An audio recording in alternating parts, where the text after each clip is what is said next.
Bien-aimés dans le Seigneur, bonjour et bienvenue à cet autre partage. Ne quitte pas cette vidéo sans saisir la quintessence même de ce que le Seigneur veut te faire comprendre ce matin. Parce que si tu es tombé sur cette vidéo, c'est pas au hasard. Alors, la Bible dit dans le livre de Matthieu au chapitre 12, et je vais lire ici pour nous le verset 7. La Bible dit: si vous saviez ce que signifie « je prends plaisir à la miséricorde et non au sacrifice », vous n'auriez pas condamné des innocents. Ah, je reprends, hein. C'est Jésus qui parle. Jésus est en train de parler à un groupe de personnes, des sacrificateurs, des personnes qui sont venues vers lui. Parce que là, la Bible dit, l'histoire avant, c'est que Jésus-Christ était à un certain lieu avec ses disciples, il marchait. Et puis, ils ont traversé un champ où il y avait le blé. Et puis, c'était un jour de sabbat. Et ses apôtres ont commencé à arracher, à tirer le blé pour en manger parce qu'ils avaient faim. Et puis, ils ont interpellé donc Jésus pour lui dire, mais comment est-ce que tes disciples mangent? Eux, ils sont en train de manger le blé. Ils sont en train de manger le blé. C'est le jour du sabbat et c'était les pharisiens. Et puis Jésus-Christ va leur répondre, il va dire, regardez, si vous saviez ce que signifie « je prends plaisir à la miséricorde et non au sacrifice », vous n'auriez pas condamné des innocents.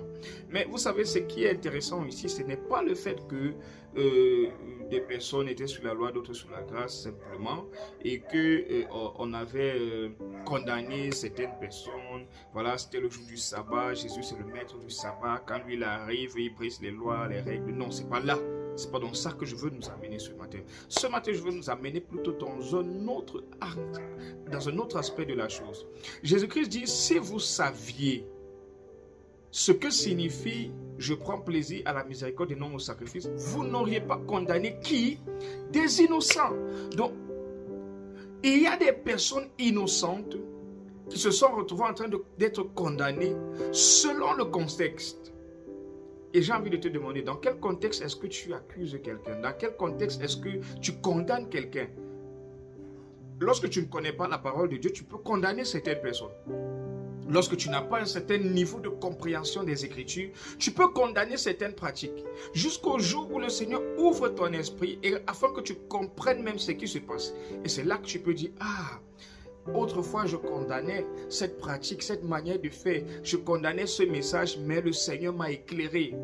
Bien-aimés dans le Seigneur, ce texte nous amène à comprendre qu'il y a beaucoup de personnes qui sont innocentes, mais qui ont été condamnées. Est-ce que tu fais partie des personnes qui ont condamné des innocents? Oui, parce que ces personnes qui avaient été condamnées par ces pharisiens étaient des innocents, dit Jésus. Jésus trouve que c'était des innocents. Mais parce que certains d'entre eux n'avaient pas compris que Dieu prend plaisir à la miséricorde, à leurs yeux, ils étaient coupables et ils ont été condamnés. Je prie que toute forme de condamnation soit ôtée de ta vie au nom de Jésus. Que le Seigneur envoie sur ton chemin des personnes qui marchent avec la compréhension des Écritures afin que tu ne sois plus condamné. Jésus ne te condamne pas, mais il te dit de te repentir, de changer de voie. C'est à ce niveau qu'intervient la miséricorde de Dieu. Il dit, je prends plaisir à la miséricorde plus qu'au sacrifice. Ça ne veut pas dire que le sacrifice n'est pas important, mais s'il faut choisir entre la miséricorde et le sacrifice, Jésus lui-même choisit la miséricorde. Il faut être miséricordieux. La Bible dit dans le livre de Matthieu chapitre 5, heureux les miséricordieux, car ils trouveront miséricorde eux également. Mais vous savez, très souvent, on a envie de paraître très saint, très juste. On veut appliquer le règlement dans sa stricte rigueur. Mais le Seigneur Dieu lui-même dit, il prend plaisir à la miséricorde. Je prie que la miséricorde accompagne tes actions. Je prie que la miséricorde accompagne tes décisions et tes choix. Je prie que la miséricorde t'aide à considérer un certain nombre de choses. Avant de faire un jugement particulier, essaye de considérer l'aspect miséricorde. Lorsque Dieu est venu à Moïse, il a dit, je suis le Dieu miséricordieux. Aidez Hazar Ezer.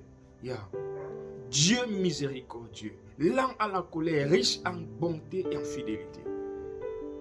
Alors bien aimés dans le Seigneur, si nous voulons être comme Dieu, nous devons appliquer la miséricorde.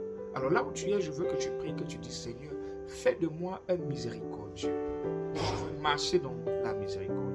Aide-moi à être miséricordieux au nom de Jésus. Amen. Alors si tu as écouté cette vidéo, tu es béni, ta journée est bénie. Va dans la grâce de Dieu, que la miséricorde t'accompagne, que la miséricorde soit sur ton chemin, que les gens soient miséricordieux envers toi.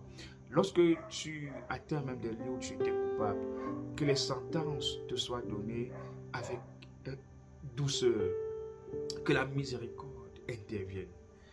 Vous savez, bien aimé dans le Seigneur, nul n'a le monopole ou n'a la stricte perfection pour lui sur cette terre.